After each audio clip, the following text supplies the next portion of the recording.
Le parachutisme, une discipline qui demande du courage, de la concentration et aussi beaucoup d'expérience. Mais ses pratiquants en parlent le mieux. Je m'appelle Joey, j'ai 29 ans et je fais du parachutisme depuis que j'ai 16 ans. Quand j'avais 16 ans, je cherchais un job et il y a mon beau cousin qui est instructeur de parachutisme et du coup il m'a dit « Ah Joey, si tu veux, on cherche quelqu'un pour plier les parachutes ». Du coup je suis venue, j'ai appris à plier des parachutes. J'ai passé un été en fait à plier, déplier, plier, déplier. Et puis au bout de 2-3 semaines, on m'a fait confiance pour plier les parachutes pour les gens qui sautent. Et évidemment, au bout de 2-3 week-ends sur un club de parachutisme, j'avais envie de sauter. Donc voilà, et puis quelques semaines plus tard, un des instructeurs m'a offert un saut. Et depuis, j'ai plus arrêté. Le premier saut, c'était quelque chose que j'attendais quand même depuis des semaines parce que j'étais sur un club de para depuis des semaines à plier sans pouvoir monter dans l'avion. Donc c'était un moment que j'attendais depuis longtemps. Mais c'est une sensation de liberté. C'est, allez, je dirais 50 secondes de chute libre et puis 3 minutes sous voile où il n'y a rien d'autre dans ta tête, quoi. Ça fait le vide de tout le reste.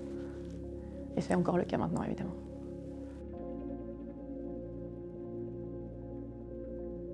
Eh bien, je m'appelle Caroline Mancia, j'ai commencé le para il y a à peu près 12 ans, j'ai commencé en 2010.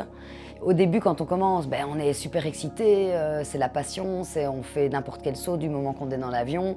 D'année en année, ça change un petit peu, hein. Moi maintenant, je regarde la météo, je regarde les gens qui sont là, qui vont sauter avec moi, ce genre de choses. Donc oui, c'est plus un partage, c'est gai de partager, de voir des étoiles dans les yeux des autres, qui eux aussi se dépassent.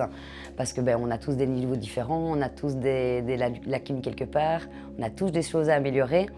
Et donc c'est toujours plus gai de le partager avec quelqu'un, sinon on se sent seul, hein.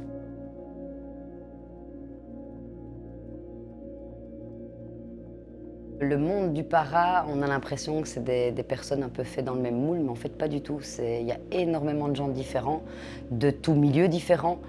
Ça permet aussi de voir que quand on a une passion, même si on n'a pas beaucoup d'argent, même si on vient d'un milieu peut-être un petit peu moins aisé, il y a quand même moyen de le faire.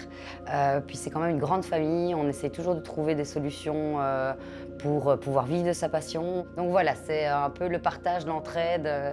J'ai plus toujours trouvé ça au niveau amical. Et finalement, avec le para, ça a continué et même accentué, quoi.